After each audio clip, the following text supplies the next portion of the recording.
হিন্দু পাড়ার মধ্যে একটা মুসলিম ফ্যামিলি থাকবে আর আশেপাশে কালচার নষ্ট হচ্ছে। যেহেতু ধর্ম চেঞ্জ করে নিয়েছে তো ওর জায়গায় চলে যেতে বল। তুমি যখন জামাই হিসেবে মানো তাহলে ওকে ধর্ম চেঞ্জ করে নিতে বলো।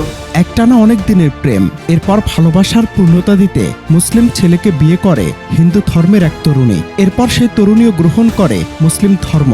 এভাবেই স্বামীকে নিয়ে হিন্দু বাবা মায়ের সাথে কেটে যায় একে একে 10 বছর। কিন্তু হঠাৎ করে যেন বদলে গেল সবকিছু। ধর্ম পরিবর্তন করে মুসলিম হওয়ার অপরাধে এবার সেই তরুণীকে বাড়ি থেকে বিতাড়িত করে দিতে তার বাবা মাকে সরাসরি হুমকি দিচ্ছে স্থানীয় নেতারা। শুধু তাই নয়, যদি সেই তরুণী তার স্বামীকে নিয়ে তার বাবার বাড়িতে থাকতে হয় তাহলে তাকে এবং তার স্বামীকে আবারও ধর্ম পরিবর্তন করে সেখানে হিন্দু হয়ে থাকতে হবে। না, এটি কোনো সিনেমার দৃশ্য নয়। ভারতের এমন দৃশ্য নিয়ে এখন রীতিমতো তোলপাড় নেট দুনিয়া। তুমি তো বাঙালি না? হ্যাঁ, তো বাঙালি হয়ে একটা হিন্দু ঘরের লোক হয়ে তুমি এই জিনিসটাই কি করে অ্যালাউ করছো? কমপ্লেন হচ্ছে যে হিন্দু পাড়ার মধ্যে একটা মুসলিম কমিউনিটির মানুষ সেখানে বসবাস করছে দীর্ঘদিন ধরে, সে ধর্ম চেঞ্জ করে নিয়েছে। তাহলে ধর্ম যখন চেঞ্জ করে নিয়েছে তাহলে সে অন্য জায়গায় চলে যেতে বলো, সেই জায়গায় চলে যেতে বলো।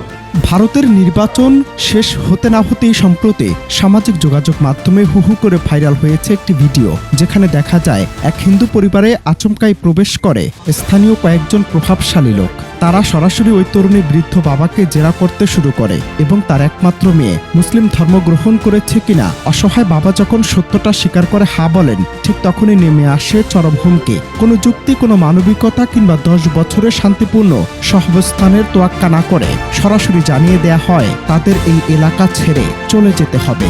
10 বছর হয়ে গেছে, এতদিন মানুষ বলেনি, আমি আজকে বলতে আসলাম। আমাদের এগুলো দায়িত্ব রয়েছে, রামনগরের একজনও আছে, আমাদের এগুলো বলার দায়িত্ব, কর্তব্য। এগুলো চেঞ্জ করা উচিত। যেহেতু আমাদের এটা পাড়াটা হচ্ছে হিন্দু ধর্মের পাড়া, তো এটা কেউ অ্যালাউ করবে না। আর এগুলো অ্যালাউ করার দরকার এখন বর্তমানে প্রয়োজন নেই কারো। স্থানীয় নেতাদের সরাসরি ভাষ্য, একটি হিন্দু প্রধান এলাকায় কোনোভাবেই কোনো মুসলিম বা মুসলিম পরিবার থাকতে পারবে না। আর যদি ওই তরুণীকে তার স্বামীকে নিয়ে বাবার বাড়িতে থাকতেই হয়, তবে তাদের সামনে জুড়ে দেওয়া হয়েছে এক অদ্ভুত বিতর্কিত শর্ত। তরুণী এবং তার স্বামীকে আবারও ধর্ম পরিবর্তন করে সনাতন ধর্মে ফিরে আসতে হবে, তবেই মিলবে ভিটে মাটিতে থাকার অনুমতি। একদিকে একমাত্র নারী ছেঁড়া কন্যা ও জামাতার ভবিষ্যৎ, অন্যদিকে স্থানীয় নেতাদের এমন করা হুমকি। মাঝখানে পড়ে এক চরম অসহায়ত্বের মুখোমুখি বৃদ্ধ বাবা মা। ধর্ম চেঞ্জ করে নিয়েছে তো ওর জায়গায় চলে যেতে বল। শুনবো, পরে শুনবো, এখন বলে যাচ্ছি এটা অন্য জায়গায় চলে যেতে বল। আমার বাড়িতে জামাকা থেকে আমাদের বড় জায়গার মধ্যে চলবে ত্যাগ করতে পারবে না, তাহলে ধর্মটাকে ত্যাগ করবে। মা বাবাকে ত্যাগ করতে পারলো না, তাহলে ধর্মটাকে কিভাবে ত্যাগ করলো? ভিডিওটি নেট দুনিয়ায় ছড়িয়ে পড়ার পর থেকে নিন্দার ঝড় উঠেছে। সাধারণ মানুষ, নেটিজেন ও অধিকার কর্মীরা প্রশ্ন তুলছেন, 10 বছর ধরে যেখানে কোনো সমস্যা ছিল না, সেখানে হঠাৎ কেন এই সাম্প্রদায়িক বিষ বাষ্প? একটি স্বাধীন দেশে ব্যক্তিগত বিশ্বাসের স্বাধীনতা কি এভাবেই ভুলুণ্ঠিত হবে? ভালোবাসা, সম্পর্ক আর মানবিকতা কি তবে রাজনীতির মারপ্যাচে হেরে যাবে?